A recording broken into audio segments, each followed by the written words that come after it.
변호사 김덕소입니다. 예. 일단 오늘 이렇게 많이 오셨는데 어떤 부분에 좀 반발하셔서 오신 거예요? 저희가 2007년도부터 2012년부터 2017년까지 유아교육 선진화 계획이라고 하는 1차 계획이 5년 동안 유아교육 계획이 시행됐었습니다. 시행되는 과정에서 공립유치원들은 2014년을 기준으로 했을 때 4천억 원이라는 엄청난 돈을 들여서 공립유치원을 확충했지만 사립유치원에게는 그 전에 매년 240여만 원씩 지원하던 교재 교구비조차도 없애서 공립유치원을 확충하기도 했고, 또 한 가지는 그 전까지는 공립유치원도 학부모의 납부금이 있었습니다.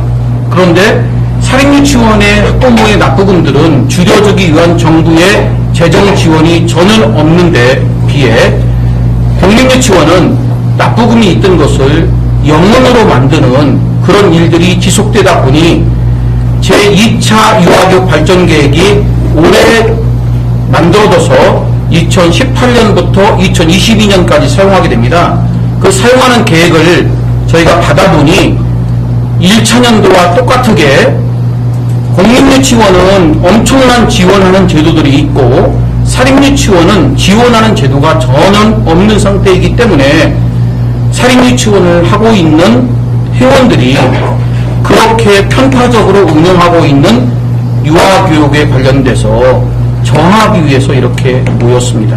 네. 그 중에 가장 핵심적인 내용은 뭐냐면 국민이 원하는 것은 공립유치원도 사립유치원도 아닙니다. 다만 내가 아이는 낳을 테니 국가는 교육에 대한 책임을 져달라.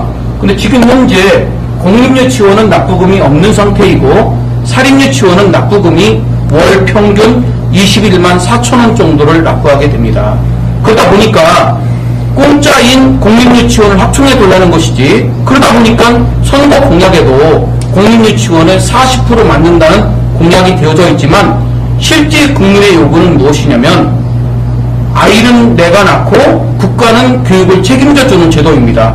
지금 현재 교육부 장관인 김상곤 장관께서도 교육은 국가가 완전히 책임져야 된다, 이런 것들을 제시하고 있습니다. 그렇다면 2차 유아교육 발전계획 속에 다른 무엇보다 먼저 정착되어져 있어야 되는 것이 무엇이냐면 학부모의 평등권, 사립유치원을 이용한 학부모가 납부금 없이 아이를 가르칠 수 있는 제도인데 그런 것은 전혀 없는 상태에서 사립유치원을 억압하는 제도들만 나열되어져 있는 발전계획이 현장을 통해서 의견을 수렴한다고 하니까 회원들이 이에 대해서 반발하는 것입니다. 네, 그럼 새 정부 공약에서도 이제 국공립 유치원 40%로 증원한다고 하는데 사립 유치원을 공공용으로 바꾸라든지 이런 계획도 있는데 이런 것에 대해서는 반대하시는 건가요?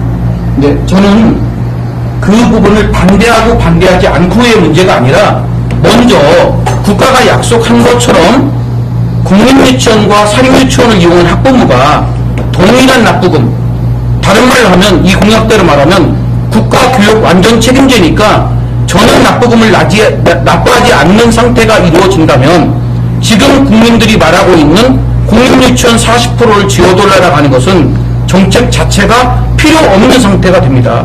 그렇다면 지금 현재 아이 수는 줄고 있고 지금 현재 만들어져 있는 사립유치원, 공립유치원을 합하면 아이 수보다 120%나 과잉 공급이 되어져 있는 상태입니다. 그렇다면 예를 들어 공립유치원을 돈을 납부하지 않기 때문에 지어진다면 그만큼 유치원의 공동화 현상은 많아질 것이고 그건 곧 국가의 세금 부담들이 늘어나는 일이다, 이렇게 좀 보시면 되고요.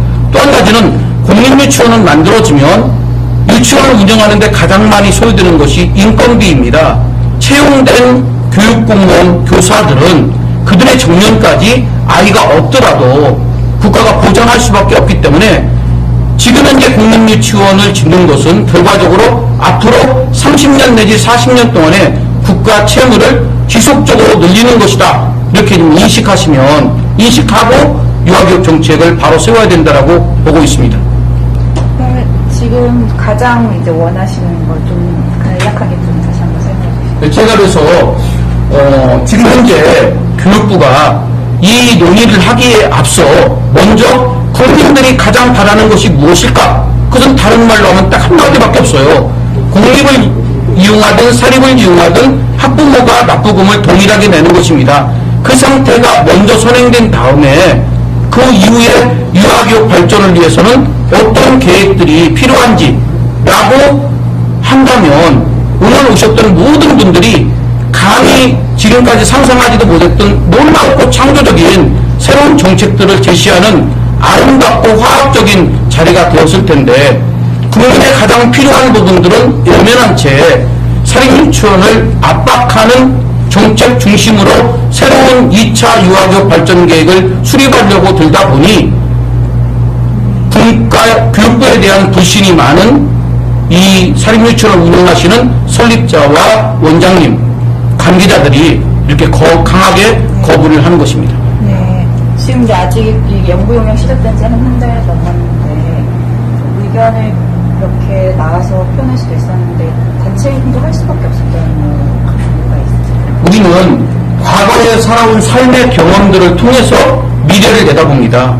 지금 현재까지 교육부는 이와 유사한 방법으로 꼭 무언가 대화를 하고 서로 테이블에 앉으면 좋은 결과가 주어질 것으로 그렇게 유도해 갔는데 1차 유아교육 발전 계획 때도 동일하게 아무것도 없는 그런 결실을 얻었기 때문에 지금 아마 사립유치원을 운영하시는 모든 분들은 동일하게 2차 유아교육 발전 계획도 협상의 테이블에 나와서 마음 열어놓고 얘기해보자 하지만 결과는 교육부가 그려놓은 밑그림대로 채색을 해서 결과를 만들어낼 거다라고 보기 때문에 이렇게 중간에 분명하게 사립유치원을 이용하는 학부모의 권익 이것은 꼭 찾아져서 이 나라가 저출산으로부터 아이 낳기에 희망이 생기는 나라 낳기만 하면 국가가 책임지는 그런 저출산을 극복하는 유아교육이 된다고 믿기 때문에 이렇게